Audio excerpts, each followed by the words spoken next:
എങ്ങനെ നോക്കിയാലും കാണൂല. കാരണം നബി തങ്ങൾ കുപ്പായിടാതിരിക്കൂല, എപ്പോഴും ഷർട്ട് ധരിക്കും. കീറിയ ബനിയാനല്ല എന്ന്, നല്ല കുപ്പായം നമ്മൾ ഇടും. കീറിയ ബനിയാനായിട്ട്, കീറിയ ബനിയാനൊന്നും ഇടാൻ പാടില്ല കേട്ടോ. അത് മനുഷ്യൻ വളരെ മോശമായി പോകും. അത് ഇനി ഉള്ളിലാണെങ്കിലും ഇടാൻ പാടില്ല. കുപ്പായത്തിൻ്റെ ഉള്ളിലല്ലേ എന്ന് കരുതിയിട്ട് ഇടാൻ പാടില്ല കീറിയ ബനിയാൻ. പഴയ കാലത്തൊക്കെ ആണെങ്കിൽ ദാരിദ്ര്യം കൊണ്ടാണ് എന്നൊക്കെ വിചാരിക്കായിരുന്നു. ഇപ്പോൾ ഒരു ബനിയൻ വാങ്ങാൻ മാത്രം കായില്ലാത്ത ആരെങ്കിലും ഉണ്ടെങ്കിൽ എന്നെ ബന്ധപ്പെടണം, ഞാൻ ഗൂഗിൾ പേ ചെയ്തു തരാം. കീറിയ ബനിയനൊന്നും ആരും ഇടരുത് എന്നുള്ളതാണ് സംഗതി. നല്ല ബനിയാണ്. അപ്പൊ നബി സല്ലല്ലാഹു അലൈഹി വസല്ലം തങ്ങൾ ബനിയനല്ല കുപ്പായിടാത്ത സമയം ഉണ്ടായിരുന്നില്ല, അതുകൊണ്ട് കണ്ടില്ല. കുറെ ദിവസം കഴിഞ്ഞു. അങ്ങനെ ഒരിക്കൽ ഒരു സഹാബി മരണപ്പെട്ടു. എല്ലാവരും ജനാസ സംസ്കാരത്തിന് ഒരുമിച്ച് കൂടിയിട്ടുണ്ട്. ഖബർ ഇളക്കാനും മയ്യത്ത് കുളിപ്പിക്കാനും മറവ് ചെയ്യാനും ഒക്കെ എല്ലാവരും ഉണ്ട്. നബിതങ്ങളും ഉണ്ട് സല്ലല്ലാഹു അലൈഹി വസല്ലം. അവിടുന്ന് എന്തായാലും കാണുമല്ലോ എന്ന് കരുതി സൽമാൻ. പക്ഷെ അവിടുന്ന് കണ്ടില്ല. ഖബറിളക്കാനൊക്കെ നബിതങ്ങൾ കൂടിയിട്ടുണ്ടായിരുന്നു സല്ലല്ലാഹു അലൈഹി വസല്ലം. ഖബറിന്റെ ഈ സൈഡിൽ വന്നിട്ട് ഒന്നിങ്ങനെ നോക്കും, പിന്നെ ആ സൈഡിൽ ചെന്നുകാണ്ട് ഇവിടുക്കൊന്നിങ്ങനെ നോക്കും. അങ്ങനെ 4 ഭാഗത്തും നോക്കി. മയ്യത്ത് മറവ് ചെയ്യൽ കഴിഞ്ഞു, എല്ലാവരും പോകലൊടങ്ങി. പക്ഷെ കണ്ടില്ല. എല്ലാവരും പോയി തുടങ്ങിയപ്പോ നബിതങ്ങൾ വിളിച്ചു, സൽമാനല്ലേ എന്ന് ചോദിച്ചു. ആന്ന് പറഞ്ഞു, ഇവിടെ വാർ. എന്നിട്ട് കുപ്പായത്തിന്റെ കുടുക്ക് വെച്ചിട്ട് കാണിച്ചു കൊടുത്തു. ഇതെല്ലാം നോക്കണ സംഭവം എന്ന് ചോദിച്ചപ്പോ അഷ്ഹദു അല്ലാ ഇലാഹ ഇല്ലല്ലാഹ് വ അഷ്ഹദു അന്ന മുഹമ്മദ് റസൂലുള്ളാഹ് എന്ന് പറഞ്ഞാണ്ട് ഇസ്ലാമിലേക്ക് വന്നു. ഇത് പറഞ്ഞേ ഞാൻ എന്തിനാ വെച്ചാല് നബിതങ്ങൾ കുപ്പായിടാതിരിക്കൽ പതിവുണ്ടായിരുന്നില്ല. അത്രയും ലജ്ജയായിരുന്നു, മടിയാണ് ശരീരം ആരെങ്കിലും കാണുന്നത്. ചെറിയ കുട്ടിയായിരിക്കുമ്പോൾ പോലും ഔറത്താരും കണ്ടിട്ടില്ല. 5-ാം വയസ്സിൽ 6-ാം വയസ്സിൽ പോലും നബിതങ്ങളുടെ ഔറത്താരും കണ്ടിട്ടില്ല. 5 കൊല്ലം കഴിഞ്ഞിട്ട് വാർഡുക്ക് മത്സരിക്കാൻ വേണ്ടി ഈ 5 കൊല്ലം ആണെങ്കിൽ നുണ അറിയാതെ നല്ല കുട്ടിയായിട്ടൊക്കെ ഇരിക്കാം. പള്ളിക്കൊക്കെ പോയി കണ്ട് ഉഷാറായിട്ട് അടുത്ത 5 കൊല്ലം കഴിഞ്ഞിട്ട് മത്സരിക്കാൻ വേണ്ടിയിട്ട്. 40 കൊല്ലം കഴിഞ്ഞിട്ട് നബിയാണ് എന്ന് പറയാൻ വേണ്ടിയിട്ട് 5-ാമത്തെ വയസ്സിൽ നുണ അറിയാതിരിക്കാൻ ഏതായാലും കഴിയൂല. കുപ്പായ ഒഴിവാക്കാതിരിക്കാനും കഴിയൂല. അതന്നെയാണ് മുഹമ്മദീയത്ത് എന്ന് പറഞ്ഞത്. ഇതാണ് കയറലാണ് ഈമാന്. മുഹമ്മദീയത്ത് ഉള്ളിക്ക് കയറുന്നതിന്റെ പേരാണ് ഈമാൻ എന്ന് പറയുന്ന സാധനം. അതുകൊണ്ട് ഈമാൻ സംരക്ഷിക്കപ്പെടണമെങ്കിൽ ഈമാന്റെ ശാഖകൾ ജീവിതത്തിൽ വേണം. ഒന്നാമത്തേത് ഹയാ ആണ്, ലജ്ജയാണ്, മടി. മടിയാണ് ലജ്ജ. എന്നാ വേറൊരു കാര്യം, ലജ്ജ എന്ന ഹയാഇനെ ലോകത്തെ ഏതെങ്കിലും ഒരു മതത്തിന്റെ ഭാഗമായി ചർച്ച ചെയ്തിട്ടുണ്ടോ? അത് പരിശുദ്ധമായ ഇലാഹിയായ മതം മാത്രമാകുന്നു. ലോകത്തെ ഏതെങ്കിലും ഒരു മതം ലോകത്തെ ഏതെങ്കിലും ഒരു മതം ലജ്ജയെ ഈമാന്റെ ഭാഗമായി ചർച്ച ചെയ്തിട്ടുണ്ടോ? അത് ഇലാഹിയായ മതം മാത്രമേ ഉള്ളൂ. അതുകൊണ്ട് ഈ വിഷയം നമുക്ക് മാത്രമേ മനസ്സിലാവുള്ളൂ. ലജ്ജ വേണം എന്നത് മാപ്പിളാർക്ക് മാത്രം മനസ്സിലാവുന്ന കാര്യമാണ്, അല്ലാത്തവർക്ക് മനസ്സിലാവില്ല. നമുക്ക് മാത്രമേ ഇതിൻ്റെ ആവശ്യമുള്ളൂ. സംഗതി വശാൽ തീരെ ലജ്ജ ഇല്ലാത്തവരായിട്ട് നമ്മളപ്പം മാറിയിട്ടുള്ളത്. വേണമെന്ന് പറഞ്ഞതാണല്ലോ തീരെ ഇല്ലാതിരിക്കുക. അങ്ങനെയാണ് ആയി മാറിയത്. അതുകൊണ്ട് ഈമാൻ മടങ്ങി വരണോ? ആദ്യമായി ഈമാന്റെ 1-ാമത്തെ ശാഖയായി എണ്ണിയ ഹയാ എന്ന പേരായ ലജ്ജ മടങ്ങി വരണം, തിരിച്ചു വരണം. അത് വളരെ പ്രധാനപ്പെട്ടതാണ്. പെണ്ണുങ്ങളെ മാത്രം ഉദ്ദേശിച്ചല്ല ഞാൻ പറഞ്ഞത്, ആണുങ്ങളെയും ഉദ്ദേശിച്ചാണ്. ആണുങ്ങളെ മാത്രം ഉദ്ദേശിച്ചല്ല ഞാൻ പറയുന്നത്, പെണ്ണുങ്ങളെയും ഉദ്ദേശിച്ചാകുന്നു. 2 കൂട്ടർക്കും ലജ്ജ നഷ്ടപ്പെട്ടിട്ടുണ്ട്. ആണുങ്ങൾക്ക് അനുസരിച്ചുള്ള ലജ്ജ വേണം, പെണ്ണുങ്ങൾക്ക് അനുസരിച്ചുള്ള ലജ്ജ വേണം. ഉച്ചക്ക് ചോറ് കഴിച്ചങ്ങാണ്ട് ഡൈനിങ് ഹാളിൽ ഇങ്ങനെ ഇരിക്കുകയാണ്. അപ്പൊ ഒരാൾ വന്നിട്ട് കോളിംഗ് ബെല്ല് അടിച്ചു. ജനന്റെ ഉള്ളിൽ കൂടെ നോക്കിയപ്പോ കാലുകൊണ്ട് ചെയ്യാത്ത ഒരാളാന്ന് മനസ്സിലായി. എങ്ങനെ ഇപ്പൊ ഒന്നും കൊടുക്കാതിരിക്കുക എന്ന് തോന്നണമെന്ന്. അത് പെണ്ണുങ്ങൾക്കല്ലല്ലോ, അത് ആണുങ്ങൾക്കാണല്ലോ. ലജ്ജ എന്ന് പറയുമ്പോ നിങ്ങൾക്ക് തോന്നും അന്ന് പെണ്ണുങ്ങൾക്കുള്ള വയതാണ് എന്നല്ല, അന്ന് ആണുങ്ങൾക്കുള്ള വയതാണ്. പെണ്ണൊക്കെ ഞാൻ അടുത്ത വരവിലേറ്റ പറഞ്ഞുകൊണ്ട് എങ്ങനെ വെള്ളിയാഴ്ച ജുമാക്കിന് ഇരിക്കുമ്പോൾ ഒരു ബക്കറ്റ് ഇങ്ങനെ മുന്നിൽ കൂടി വരുന്നുണ്ട്. എങ്ങനെ ഇപ്പൊ ഒന്നും കൊടുക്കാതിരിക്കുക എന്നുള്ളൊരു തോന്നല് വേണമെന്ന്. ഇതാണ് ഈ ഹയാ എന്ന് പറഞ്ഞ സാധനം. ഇല്ല, ലജ്ജ ഇല്ലാത്തവനോ ഒന്നും കാണാത്തമായിട്ടുണ്ട് ഇരിക്കുമല്ല. അപ്പൊ എന്താ, ഓനൊരു കൂസലും ഇല്ലല്ലോ. കൂസല് വേണമെന്നാണ് ഇപ്പൊ ഈ പറഞ്ഞതിന്റെ അർത്ഥം. അത് ഈമാന്റെ ഭാഗമാകുന്നു. അതാണ് ഈ പറഞ്ഞത്.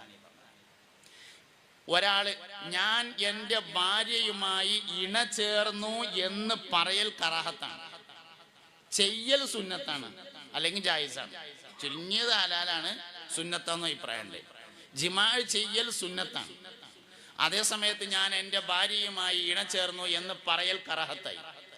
ഇണ ചേർന്ന രൂപം പറഞ്ഞാൽ ഹറാമായി. ഭാര്യനെയാണ് ഈ പറയണത്, അല്ലാതെ നാട്ടുകാരല്ല. ഞാൻ എൻ്റെ ഭാര്യയുമായി ഇണ ചേർന്നു എന്ന് അസറസ്കാരം കഴിഞ്ഞ് ചായ കുടിച്ചിരിക്കുമ്പോ ഇന്നലെ രാത്രി ഉണ്ടായി എന്ന് പറഞ്ഞാൽ കറാഹത്തായി. അതിന്റെ രൂപം പറഞ്ഞാൽ ഹറാമുമാവും. അതാണ് ലജ്ജ എന്ന് പറഞ്ഞ സാധനം.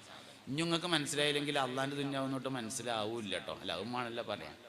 ഈ ലജ്ജ എന്ന് പറഞ്ഞ സാധനം എന്താണ് എന്ന് നമ്മൾ വിചാരിക്കുന്ന സാധനമല്ല. അത് നമ്മൾ വിചാരിക്കുന്ന സാധനമല്ല. ചോറിക്കാൻ വേണ്ടി എല്ലാവരും വട്ടത്തിൽ ഇങ്ങനെ ഇരിക്കുകയാണ്. വല്ലാതെ വാരി വലിച്ച് അവിടുന്നും ഇവിടുന്നൊക്കെ എടുക്കുമ്പോ ഒരു മടി തോന്നണതിന്റെ പേരാണ് ഈ ലജ്ജ എന്ന് പറഞ്ഞത്. അതില്ലെങ്കിൽ സംഗതി പള്ളൊക്കെ എന്നറിയും, കുമ്പ ഊർക്കും. പക്ഷെ ഈമാൻ പോവും. ഈമാന്റെ ഒന്നാമത്തെ അടയാളം ഹയാനാണ്, ലജ്ജയാണ്. ഇങ്ങനെ ഈമാനുമ്മ കുറേ സാധനം കണക്ട് ചെയ്തിട്ട് പറഞ്ഞിട്ടുണ്ട്. അന്നദാഫത്തു മിനൽ ഈമാൻ, വൃത്തി ഈമാന്റെ ഭാഗമാണ് എന്ന് ഹബീബുനാ റസൂലുള്ളാഹി സല്ലല്ലാഹു അലൈഹി വസല്ലം പറഞ്ഞിട്ടുണ്ട്. വൃത്തി ഈമാന്റെ ഭാഗമാണ്. നമ്മളെ കുട്ടികളൊക്കെ എപ്പോഴും പഠിപ്പിക്കേണ്ടത് ഒന്ന്, ശരീരം ഭംഗിയാക്കാൻ പഠിപ്പിക്കുക. ശരീരം ഭംഗിയാക്കുക എന്ന് പറഞ്ഞാൽ 3 കാര്യങ്ങളാണ്. കുട്ടികൾക്ക് നമ്മൾ 3 ചെയ്തു കൊടുക്കേണ്ട ഏറ്റവും പ്രധാനപ്പെട്ട ഒരു കാര്യം ശരീരത്തിന്റെ പരിപാലനം, 2 ബുദ്ധിയുടെ പരിപാലനം, 3 ഇൽമിന്റെ പരിപാലനം, 4 ഈമാന്റെ പരിപാലനം, 5 അഭിമാനത്തിന്റെ പരിപാലനം, 6 സമ്പത്തിന്റെ പരിപാലനം. 6 പരിപാലനങ്ങളാണ് മക്കൾക്ക് ചെയ്തു കൊടുക്കേണ്ടത്. ശരീരത്തിന്റെ പരിപാലനം എന്ന് പറഞ്ഞാൽ 3 കാര്യങ്ങളാണ്. 1, വിശക്കണേന് ഭക്ഷണം കൊടുക്കുക. 2, രോഗമുണ്ടായാൽ ചികിത്സിക്കുക. 3, വൃത്തി മെയിൻറ്റെയിൻ ചെയ്യാൻ പഠിപ്പിക്കുക, വൃത്തിയാക്കാൻ വേണ്ടി പഠിപ്പിക്കുക. പിരാന്തന്മാർക്കും അതന്നെ വേണ്ടുള്ളൂ. പിരാന്തന്മാർക്ക് ആകെ 3 കാര്യം ചെയ്തു കൊടുക്കേണ്ടുള്ളൂ. 1, വിശക്കണേന് ഭക്ഷണം കൊടുക്കുക. 2, രോഗങ്ങൾ എന്താ ഉള്ളത് വെച്ചാൽ അതിന് മരുന്ന് കൃത്യമായിട്ട് കൊടുക്കുക. 3, വൃത്തി മെയിൻറ്റെയിൻ ചെയ്യുക. കുട്ടികൾക്കും അതന്നെ വേണ്ടുള്ളൂ. 1, വിശക്കണേന് ഭക്ഷണം കൊടുക്കുക. 2, അസുഖത്തിന് മരുന്ന് കൊടുക്കുക. 3, വൃത്തി മെയിൻറ്റെയിൻ ചെയ്യാൻ പഠിപ്പിക്കുക. വയസ്സന്മാർക്കും അതന്നെ വേണ്ടുള്ളൂ. ദണ്ണത്തെ കിടക്കേണ്ട വല്ലിപ്പ 3 കാര്യമേ വേണ്ടുള്ളൂ. 1, വിശക്കണേന് ഭക്ഷണം കൊടുക്കുക. 2, രോഗത്തിന് മരുന്ന് കൊടുക്കുക. 3, വൃത്തി മെയിൻറ്റെയിൻ ചെയ്ത് കൊടുക്കുക. 3 കാര്യങ്ങളാണ്. അതുകൊണ്ട് വൃത്തിയെ നന്നായി. എന്താ കാരണം? വൃത്തി ഈമാന്റെ ഭാഗമാണ്. അന്നദാഫത്തു മിനൽ ഈമാൻ ഹബീബുനാ റസൂലുള്ളാഹി. വൃത്തി ഈമാന്റെ ഭാഗമാണെന്ന് പുണ്യ നബി സല്ലല്ലാഹു അലൈഹി വസല്ലം തങ്ങൾ പഠിപ്പിച്ചിട്ടുണ്ട്. മദ്യം, മയക്കുമരുന്ന് ഉപയോഗിക്കുന്നവരുടെ ഏറ്റവും പ്രധാനപ്പെട്ട ഒരു അടയാളാണ് വൃത്തിയാക്കൽ ഇഷ്ടമുണ്ടായിരിക്കൂല എന്നുള്ളത്. ലഹരി ഉപയോഗിക്കുന്നവരുടെ പ്രധാനപ്പെട്ട അടയാളമാണ്, ഏറ്റവും പ്രധാനപ്പെട്ട അടയാളം. കൂട്ടത്തിൽ പറയാം, മദ്യം മയക്കുമരുന്ന് ലോകത്തെ പിടിച്ചു വിഴുങ്ങാണ് എന്നൊന്നും പറഞ്ഞിട്ട് കാര്യമില്ലല്ലോ. പരിഹാരത്തെ കുറിച്ച് പറഞ്ഞിട്ടേ കാര്യമുള്ളൂ.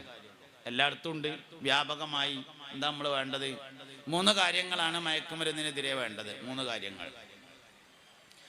1, ലക്ഷണങ്ങൾ ശ്രദ്ധിക്കുക, അടയാളങ്ങളെ ശ്രദ്ധിക്കുക. ഉമ്മാര്, വാപ്പാര് എല്ലാവരും അവനാന്റെ കുട്ടികളിൽ ലഹരിയുടെ അടയാളം കാണുന്നുണ്ടോ എന്ന് ശ്രദ്ധിക്കണം. എന്താ ലഹരിയുടെ അടയാളങ്ങൾ? ഓരോന്നിനും ഓരോ അടയാളമാണ്, ഒന്നിച്ച് പറയാൻ കഴിയൂല. മൊത്തത്തിൽ പറയുകയാണെങ്കിൽ ഇങ്ങനെ പറയാം. ശരീരം മെല്ലിച്ചു വരിക, തടി ഇങ്ങനെ കുറഞ്ഞു കുറഞ്ഞു വരിക. കണ്ണിന്റെ ചുറ്റുഭാഗത്തും നിറവ്യത്യാസം കാണുക, ലഹരിയുടെ അടയാളമാണ്. ഒഴിഞ്ഞിരിക്കാൻ ഇഷ്ടപ്പെടുക, ലഹരിയുടെ അടയാളമാണ്. ഒറ്റക്കിരുന്ന് ദൂരേക്ക് നോക്കുക, ലഹരിയുടെ അടയാളമാണ്. ഭക്ഷണത്തോട് താല്പര്യം കുറഞ്ഞു വരിക, ലഹരിയുടെ അടയാളമാണ്. 100 രൂപയിൽ താഴെയുള്ള 50 രൂപ, 20 രൂപ, 10 രൂപ പോലത്തെ ചെറിയ പൈസ കാണാതാകുക വരെയെന്ന് ലഹരിയുടെ അടയാളമാണ്. ജീവിതത്തിൽ ഏറ്റവും ഇഷ്ടപ്പെടുന്ന മൊബൈൽ, ലാപ്ടോപ്പ്, സൈക്കിൾ പോലത്തെ സാധനങ്ങൾ വിൽപ്പന നടത്താൻ വേണ്ടി ശ്രമിക്കുക എന്നത് ലഹരി ഉപയോഗിക്കുന്നു എന്നതിൻ്റെ അടയാളമാണ്. വീട്ടിലായിരിക്കുമ്പോൾ വാതിൽ കുറ്റിട്ടിരിക്കാൻ ശ്രമിക്കുന്നത് ലഹരി ഉപയോഗിക്കുന്നതിൻ്റെ അടയാളമാണ്. രാത്രി ഉറങ്ങുന്ന റൂമിൽ നിന്ന് ചന്ദനത്തിരിയുടെ വാസന വരുന്നത് ലഹരിയുടെ അടയാളമാണ്. രാവിലെ റൂം അടിച്ചു വാരുമ്പോൾ പേപ്പർ കത്തിച്ചതിൻ്റെ അടയാളം കാണുന്നത് ലഹരിയുടെ അടയാളമാണ്. റൂം വൃത്തിയാക്കുമ്പോൾ ചെറിയ ചെറിയ പെട്ടികൾ റൂമിൽ നിന്ന് ലഭിക്കുന്നത് ലഹരി ഉപയോഗിക്കുന്നതിൻ്റെ അടയാളമാണ്. മാതാപിതാക്കൾക്ക് പരിചയമില്ലാത്ത മുതിർന്ന ആളുകളുമായി അമിതമായ കൂട്ടുകെട്ടുണ്ടെങ്കിൽ ലഹരിയുടെ അടയാളമാണ്. അടുത്ത കുടുംബത്തോട് വലിയ ദേഷ്യം കാണിക്കുക എന്നത് ലഹരിയുടെ അടയാളമാണ്. ഉമ്മാനോടും പെങ്ങന്മാരോടും വലിയ ദേഷ്യം. അകന്ന കുടുംബത്തോട് അമിതമായ താല്പര്യം കാണിക്കുന്നു. ഇളയമാന്റെ മകളെ കെട്ടിച്ചോടുത്ത് ഇടക്കിടക്ക് പോകുന്നു. അകന്ന കുടുംബത്തോട് അമിതമായ താല്പര്യം കാണിക്കുന്നത് ലഹരിയുടെ അടയാളമാണ്. രാത്രി ഉറക്കം കുറയുന്നത്, അമിതമായ ഉറക്കം കുറഞ്ഞു വരുന്നത് ലഹരി ഉപയോഗിക്കുന്നതിൻ്റെ അടയാളമാണ്. പാൻറ് തിരുമ്പുമ്പോൾ പോക്കറ്റിൽ നിന്ന് ചന്ദനത്തിരി പോലെയുള്ളതിൻ്റെ വാസന വരുന്നുവെങ്കിൽ ലഹരി ഉപയോഗിക്കുന്നു എന്നതിൻ്റെ അടയാളമാണ്. 3 കാര്യമാണ് വേണ്ടത്. ആദ്യം വേണ്ടത് അടയാളം ശ്രദ്ധിക്കുക. രണ്ടാമത് വേണ്ടത് ശാസ്ത്രീയമായ ചികിത്സ കൊടുക്കുക. ലഹരി എന്നത്, ലഹരിക്ക് അടിമപ്പെടുക എന്ന് പറഞ്ഞാൽ ചികിത്സിച്ചാൽ മാറുന്ന അസുഖമാണ്. നിലവിലെ സാഹചര്യത്തിൽ ചികിത്സിച്ചാൽ മാറും. അതുകൊണ്ട് ഡോക്ടറെ കാണിച്ച് ശാസ്ത്രീയമായ ചികിത്സ കൊടുക്കുക. ചിലപ്പോൾ കൗൺസിലിംഗ് കൊണ്ട് മാത്രം മാറിയേക്കാം, പക്ഷെ അധികവും മാറാൻ സാധ്യതയില്ല. പണ്ടത്തെ കള്ളുടിയൊക്കെ ആണെങ്കിലും മാറുമായിരുന്നു. പണ്ടത്തെ ലക്ഷണങ്ങളും അങ്ങനെയാണെന്നാണ്. പണ്ടൊക്കെ കള്ളുടിച്ചാൽ ഇങ്ങനെ WWW അങ്ങനെയാണ് വരിക. ഇപ്പൊ കള്ളുടിച്ച ആടൂല. ആ പണ്ടത്തെ സാധനം ആരെങ്കിലും പോയി കുടിച്ചെങ്കിൽ ആടിയെങ്കിലേ ഉള്ളൂ. വില കൂടിയതിനൊന്നും ആട്ടമില്ല, ആട്ടം നിർത്തി. പണ്ടൊക്കെ കള്ളുടിച്ചാല് കണ്ണുക്ക് നോക്കിയാൽ ചോന്ന കളർ ഉണ്ടായിരുന്നു. ഇപ്പൊ അതില്ല. കണ്ണിലൊറ്റിക്കണ മരുന്ന് അതിൻ്റെ ഒപ്പം കിട്ടും. അങ്ങനെയാണ്.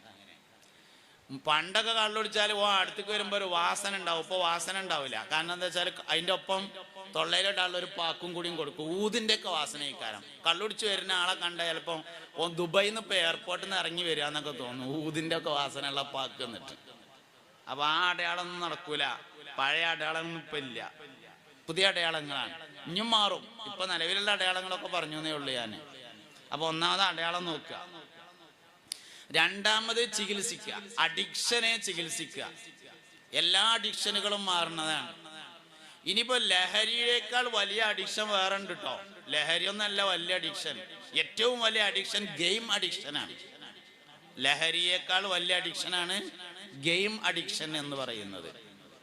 ലഹരി അതിൻ്റെ താഴെ ഉള്ളൂ. ശരിക്ക് ഏറ്റവും പ്രധാനപ്പെട്ട, ഏറ്റവും വലിയ അഡിക്ഷനായി കണക്കാക്കപ്പെട്ടുള്ളത് ഗെയിമാണ്.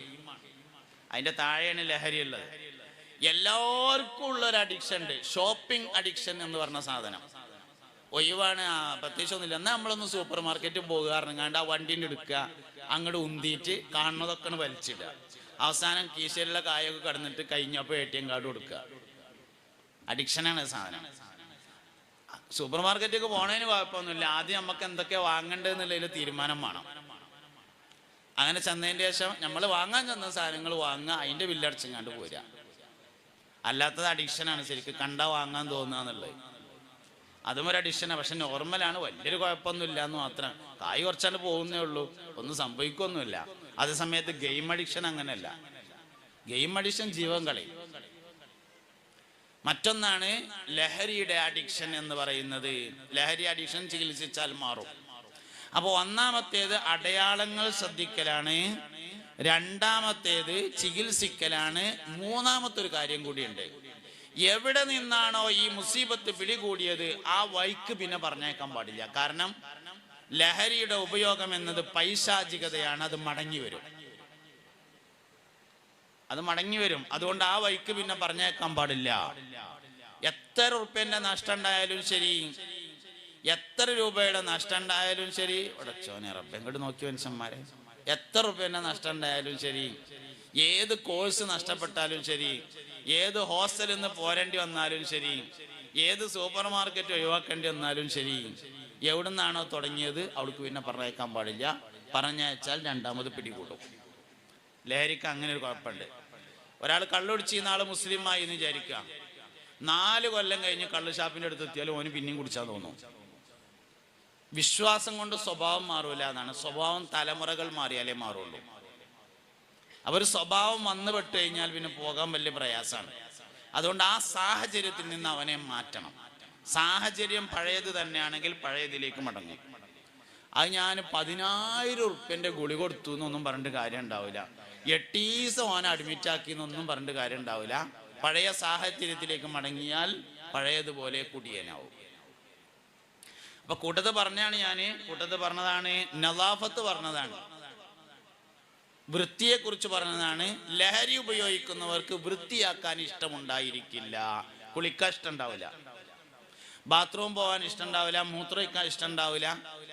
കക്കൂസ് പോകാനൊക്കെ മുട്ടിയാലോ ഇങ്ങനെയൊക്കെ കാട്ടിയിട്ട് പരമാവധി അഡ്ജസ്റ്റ് ചെയ്യും. അവന് പോകാൻ തോന്നൂല. ലഹരി ഉപയോഗിക്കുന്നതിൻ്റെ അടയാളമാണ്. അഡിക്ഷനാണ് സാധനം. അപ്പൊ വൃത്തി എന്ന് പറയുന്നത് കുട്ടികൾക്ക് ചെറുപ്പം മുതലേ പഠിപ്പിക്കണം. വസ്വാസ് പഠിപ്പിക്കണം എന്നല്ല ഈ പറഞ്ഞ കേട്ടോ. വൃത്തി ഉണ്ടാക്കിങ്ങാണ്ട് അവസാനം ടാങ്കിത്തെ വെള്ളം മുഴുവൻ തീർക്കാനൊന്നും പറ്റൂല. വസ്വാസ് വേറെയും വൃത്തി വേറെയാണ്. വസ്വാസ് ശൈത്താനിയത്താണ്, വൃത്തി ഈമാനാണ്. ഒന്ന് രാവുമാണ്, ഒന്ന് പകലുമാണ്, ഒന്ന് വടക്കോട്ടുമാണ്, ഒന്ന് തെക്കോട്ടുമാണ്. വസ്വാസ് എന്നുള്ളത് ശൈത്താനിയത്താണ്. കഴുകിങ്ങാണ്ട് ടാങ്കിത്തെ വെള്ളം മുഴുവൻ തീർക്കുക എന്നുള്ളതാണ് വസ്വാസ്. അത് അനുവദിക്കപ്പെട്ടതല്ല. അത് വടക്കോട്ടുമാണ്, മറ്റേ തെക്കോട്ടുമാണ്. ഒന്ന് ഇലാഹിയത്തും മറ്റൊന്ന് ശൈത്താനിയത്തുമാണ്. അപ്പൊ രണ്ടും ഒന്നാണെന്ന് വിചാരിക്കരുത്. വസ്വാസികർക്ക് അങ്ങനെ ഒരു വാദം ഉണ്ടാവും. ടാങ്കിത്തെ വെള്ളമൊക്കെ കഴിച്ചാണ്ട് അത് വൃത്തിയാക്കിയതാണെന്ന് പറയും. അത് വൃത്തിയാക്കിയതല്ല, വസ്വാസം. വൃത്തി എത്ര വേണ്ടത്? വൃത്തി പരിശുദ്ധമായ ശരീഅത്തുൽ ഇസ്ലാം എത്രയാണോ പറഞ്ഞിട്ടുള്ളത് അത്രയേ വേണ്ടതുള്ളൂ. അതിനപ്പുറത്തേക്ക് വേണ്ടതില്ല. എന്തെങ്കിലും പ്രശ്നമുണ്ടോ? ഒന്നുമില്ല. നിങ്ങളെല്ലാവരും ശ്രദ്ധിക്കേണ്ടല്ലേ ഞാൻ പറയണേ. ഇവിടെ നിസ്കരിക്കാൻ പറ്റുമോ? അപ്പോൾ പറ്റുമോ? എന്താ പറ്റായി? വൃത്തി ഉണ്ടാവൂലെന്നോ? അപ്പോ വൃത്തി ഉണ്ട് എന്ന് ഉറപ്പ് വേണം. അപ്പോ വൃത്തി ഉണ്ട് എന്ന് ഉറപ്പ് വേണം.